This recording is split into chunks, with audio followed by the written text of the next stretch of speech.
మరి చూస్తూ ఊరుకోమంటావా? బాగుందే. చియా మామి తోకతో కమింగ్.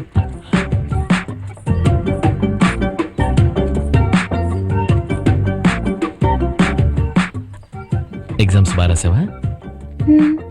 చాలా థ్యాంక్స్ అండి. It's okay. మార్కులు ఏమైనా తక్కువ వస్తాయని కూడా చెప్పు, నేను చూసుకుంటాను. అది నీకు కాదు, అక్కడ. వస్తానండి.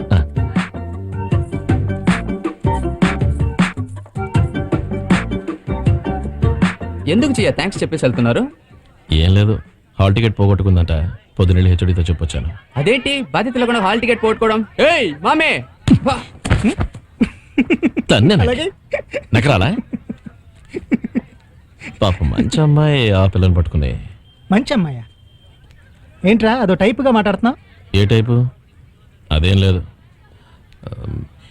ఎంత బాగా పాట పాడుతుందో తెలుసారా? ఎవరు? అదే మామి. నీకెలా తెలుసు? అది నిన్న గుడికి వెళ్ళాను. ఏంటమ్మా గుడికి వెళ్తాం కూడా మొదలు పెట్టావా? ఇందులో ఆశ్చర్యపడవలసినంత సీనే ఉంది బాబు. బేపనమ్మాయిలు అందరూ బాగానే పాటలు పాడతారు. ఎరా సమే? అవునవును, మా బామ్మ కూడా బాగా పాడుతుంది. పాడటమే కదరా, ఈ మురుకులున్నాయే. ఏంటి బాబు? అదేరా మురుకులు, నెయ్యి మురుకులు. ఆ అమ్మాయి చేసిందంట. ఎంత టేస్టీగా ఉన్నాయో తెలుసా? అలాగా? పర్లేదే. ఎరా సమే, మీ ముసలి మురుకులు చేస్తుందా?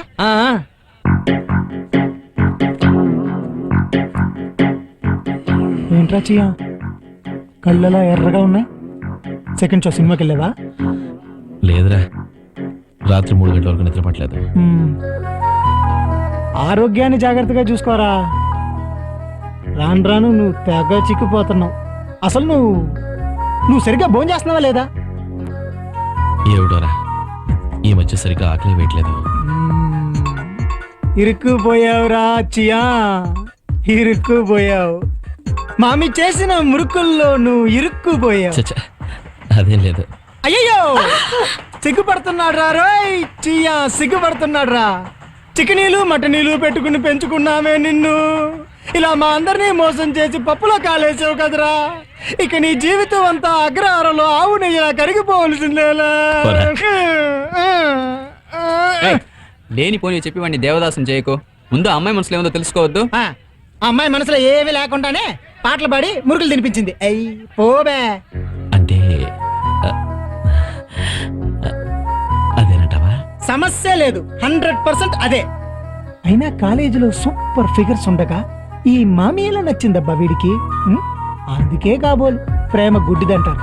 ఏంటంటే ఏమీ లే, ఇక మీదట no mutton no chicken, only పులిహార దద్దోజనం. కర్మ.